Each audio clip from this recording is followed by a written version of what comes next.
We are the Fetal Alcohol Syndrome group, and I'm Ansley Wood. Mackenzie Cook. I'm Grace Wood. And I'm Jaya Robertson. And we chose to do the Broken Cord movie from 1992. It was primarily produced by Alan Barnett, and then the executive producer was Carmen Colburn. The summary of this film is that the film's central goal is to bring awareness to fetal alcohol syndrome and its lifelong impact. It follows a father learning to understand his son's disability, fighting for proper support, and advocating for public recognition of FAS as a preventable but serious developmental disorder.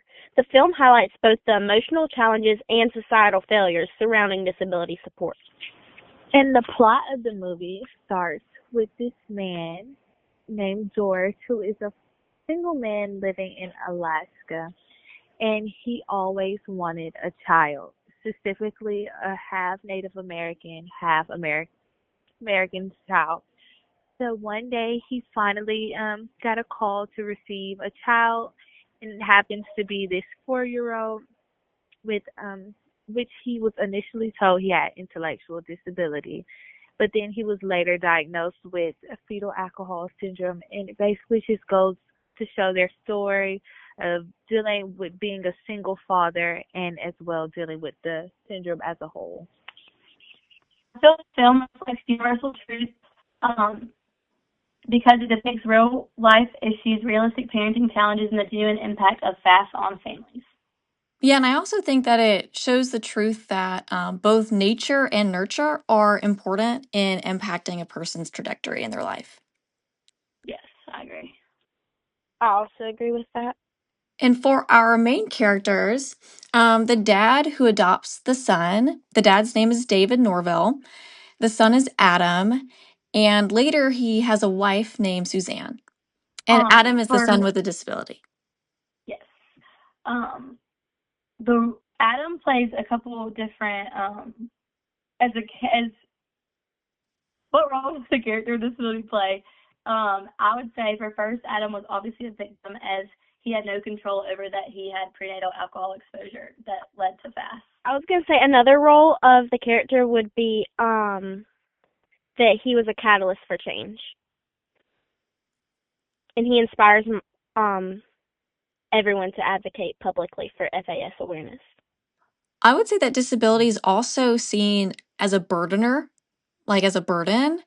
Um, this is because I think a lot of the rhetoric in the movie, and even the dad says that in creating a book about their experience, he wants it to be a tool to prevent people from ever being born with something like this. And so it kind of has this tone of like negativity and talking about the hardships that their family has gone through because of the son's condition. I'll just say he could be considered a family member as he obviously was, but as soon as David went to meet Adam, he was like, there's no way I'm leaving without him, even though they tried to convince him to like go home and think about it. Yeah, absolutely.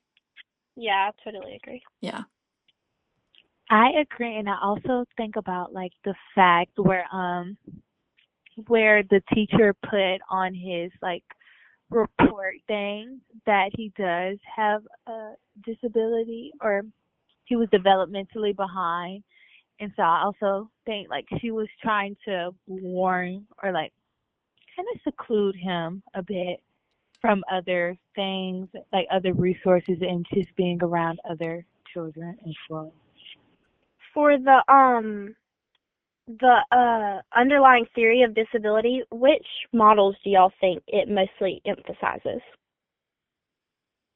I would say the medical model, That's the one I was thinking too. because the brain images he had that were due to prenatal alcohol exposure and his problems were kind of framed as a medical neurological impairment that needed diagnosis, treatment, fixing kind of throughout the whole movie. Yeah. I also think that it kind of touches on the social model as well, with the school lacking resources and society misunderstanding or blaming individuals with FAS. Yes, I agree with both of those. I was thinking more of like both the medical and the social model. Yeah, I definitely really agree with the medical model, especially because I think there's the focus about how FAS is something that should be prevented for others. So it has that like medical um, undertone to it. In what ways do y'all think the character was disabled? I think that he had some language and vocabulary delays, and I think that's something that the movie really focuses on. I also think that his seizures that he experiences a couple times throughout the film um, sort of showcase his disability. Mm-hmm. I would also say that he is disabled in a way of social expectations and how he's labeled as misbehaved or slow, which limits his opportunities to shape how others treat him. Yeah, absolutely. That's a really great point.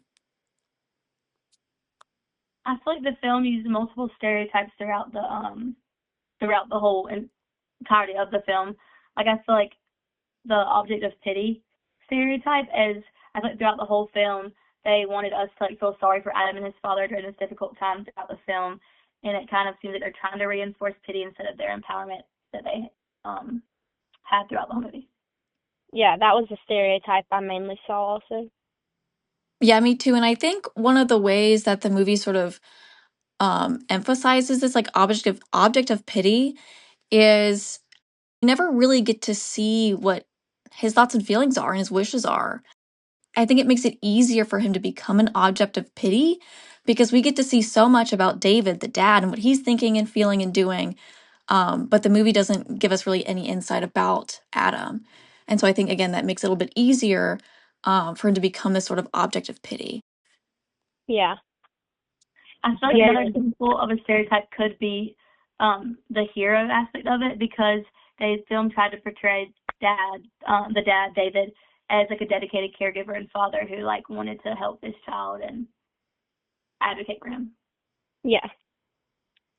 I think that the interpretation of how well people with disabilities are portrayed in the film, I feel like it really closely connects and ties to what we learned in class.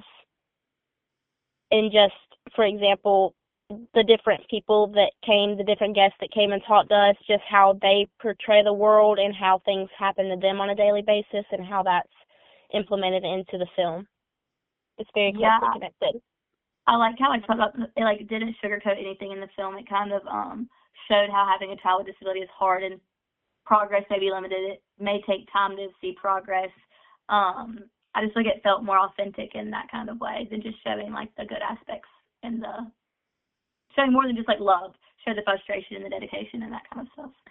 Yes, I was gonna say yes. I definitely agree with that. Like, sorry, they show more of like the harsher sides to stuff, like all the discrimination that they went through, and like the hard moments, et cetera, et cetera.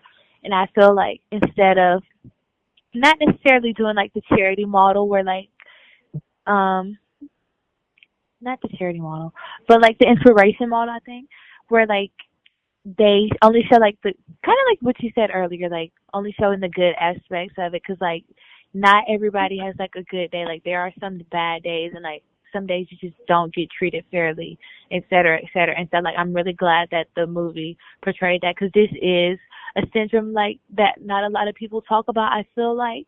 And watching this movie, like it actually does show you like some of the implications that people go through, that who know someone that suffers from this syndrome or either have it themselves. Yeah, and I think one of the things that the parents said when they came was, just like all parents, they experience the highest of highs and the lowest of lows. Um, and that movie, as y'all also said, really shows the spectrum. The film portrayed people with disabilities.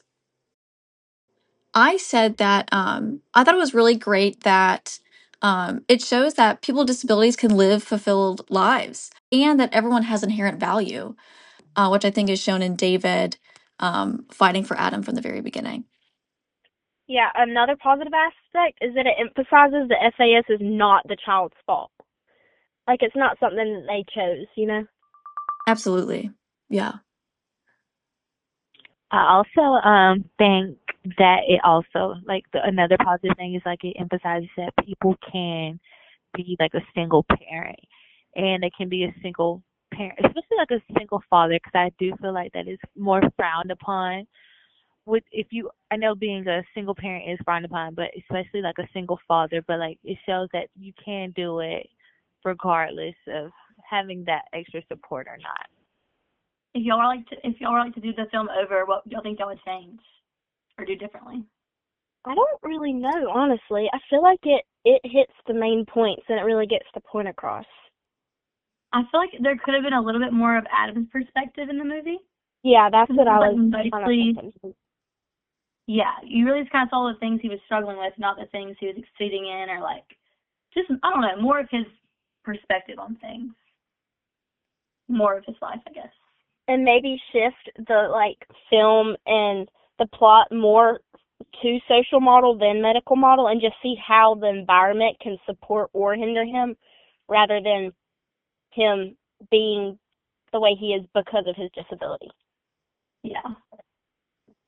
Yes, I definitely agree. I think being showing more of Adam's POV would have made it more special, not special, but like more informative and like more to see, get like a real life, well, not a real life, but more of a real experience of how this affects someone.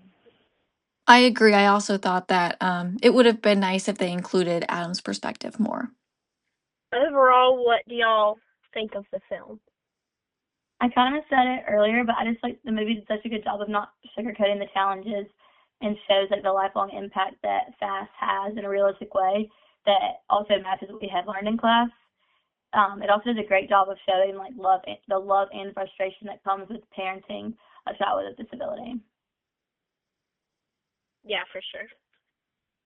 The movie also just showcases the love and value and respect that all people with disabilities deserve. Oh, for sure. I think it's a really good educational piece too, just to teach people about it that are not knowing, because I personally didn't have any ties to fetal alcohol syndrome before researching this, so I wasn't entirely sure what all it entailed and things like that, and so it was really eye-opening to me. Yeah, same way, I didn't have any ties to it either. I just think the film did do a great job of focusing on and like trying to raise the awareness of a disability like FAST that doesn't get them as much recognition as other disabilities do.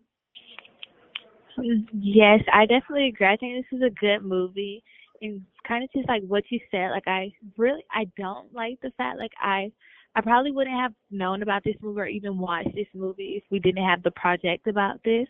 So I do like wish it was more out in the media. I know it's older, so that's probably also another reason why. But I do wish this was more popular so people could get more awareness about it. But yeah, I really liked it, and I felt like it did a really good job of showing how the syndrome affects people. Yep, so overall, that's our reflection on the movie The Broken Cord from 1992 that talks about fetal alcohol syndrome.